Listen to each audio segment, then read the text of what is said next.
Okay, let's get started. Now we are discuss about the Poetics by Aristotle, Chapter 2, Critical Appraisal. Professor Lane Cooper has critically examined the chief traits of the Poetics, which are elaborate below. Concept of poetry, theory of purgation, concept of action. Mimesis. What is mimesis? This word mimesis is likely to cause trouble on our first reading on the poetics.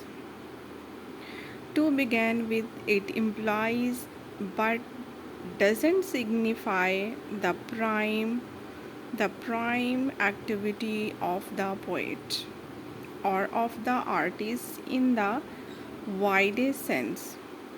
What we might all the poetics are artistic imagination. It implies the existence of this imagination but doesn't directly stand for such a power. It signifies the copying by the poet or artist of the thing he has language or pigeon. Are musical notes which may be perceived by the sense. This is its primary meaning.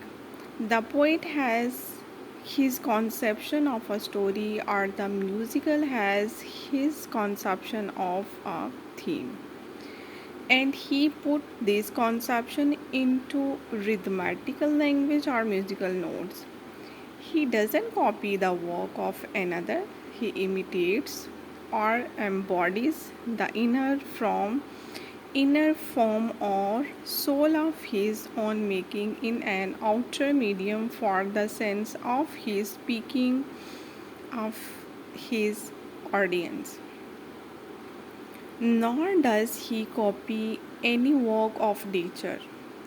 Thus, Cicero, speaking of Phidias, says, neither these artists, when he graved the image of Jupiter's words, set before him any one human figure as a pattern which he was to copy, but having a more perfect idea of beauty fixed in his mind, this he steadily contemplated, and to the imitation of this all his skill and labor were directed. So much for the inner meaning of the word. Outwardly, mimesis means the result of the poet's effort, the imitation as it at length appeared to the sense.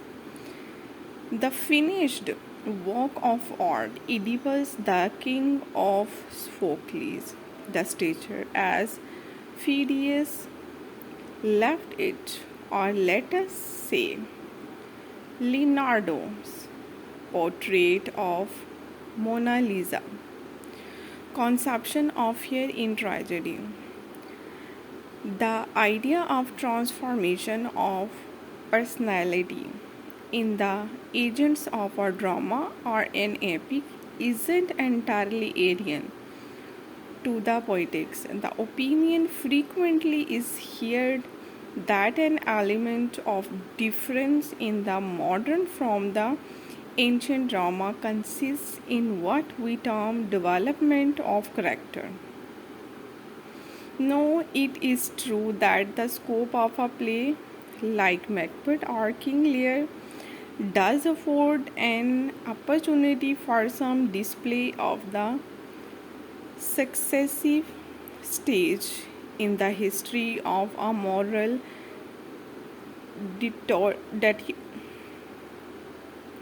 deteriorations or advance in the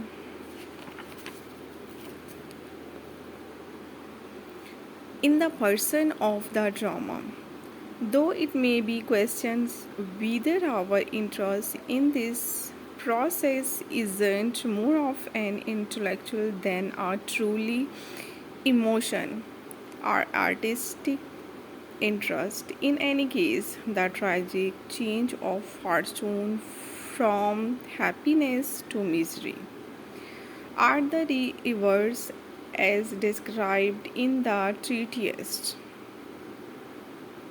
must involve a modification in the spirit of a hero and the transformation of will and feeling in crayon Oedipus, and the rest is advocate to the end of arousing pity and fear.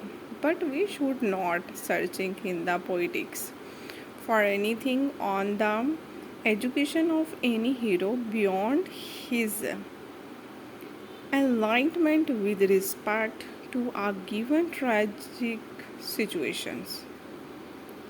Okay, do like, share, and subscribe. Thank you.